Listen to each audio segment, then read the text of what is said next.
After the mudslide that was occasioned by heavy rains at the border of West Pokot and Elgeyo Marakwet counties that left 4 people dead and nearly 400 households displaced, Kenyans have been advised to heed to the routine updates from Met Department for their own safety and the safety of their property. Speaking at a press conference at the Meteorological Department headquarters in Nairobi, Interior Cabinet Secretary Dr. Fred Matiang'i said the government will help the families affected by the mudslide.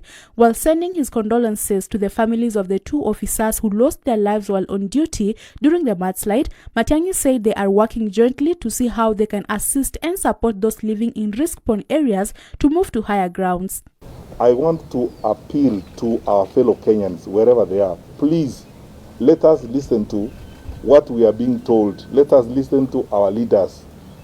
You know, in cases such as we have, when we can see an impending danger, it is our responsibility as government to advise our people appropriately. And we have done this, working with the various structures of administration and working with the county governments across the board. And let us all take responsibility. This is about our lives. This is not about government, it's about our lives collectively. Let's take responsibility. We're asking our civic leaders across the board to work with us, move our populations, to safer places, to higher ground, so that we can keep our people safe.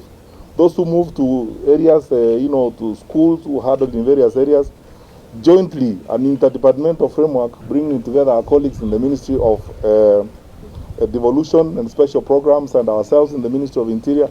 We are working jointly to see how we can support them and how we can support our populations, but working in collaboration with county governments. Speaking at the same press conference, Devolution Cabinet Secretary Eugene Wamalwa stated that the government will continue supporting those affected by sending them food and non-food items. He also challenged county governments to set aside enough resources in their emergency funds, noting that the country will continue to experience these disasters following the climate change. On behalf of national government, we have already responded and sent support in terms of food and non-food items to support all the affected families. And we want to assure them and to assure the counties that the national government will continue giving them this support, not just in Elgeyo Marakwet and West Pokot, but in all the counties affected by these floods. We are talking of Kisumu County, we are talking of Busia, at the coast Tana River. We will continue giving them the necessary support in terms of relief food and non-food items. At the same time, Energy Cabinet Secretary Charles Keter has cautioned those living on the lower parts of Garissa and Tana River to move to upper regions immediately, saying in the next 2 days, those areas will experience a lot of water as eastern hydros are currently full to the maximum and there is already spillage. The eastern hydros, Masinga, Kamburu, Kitaru, Kidaruma, all the way to Kiambere. As we talk right now over the weekend, I want to say all our dams are full to the maximum. We are doing the spillage already from Masinga and all the way cascading it down to Kiambere. There is an overflow of over 300 cubic meters per second in all the dams.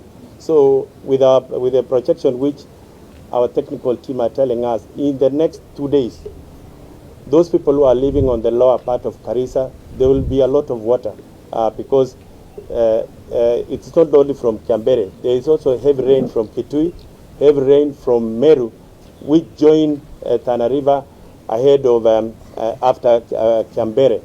Earlier, leaders from Elgeyo Marakwet County urged the government to move the residents of Kerio Valley to safer grounds so that they can be saved from the floods.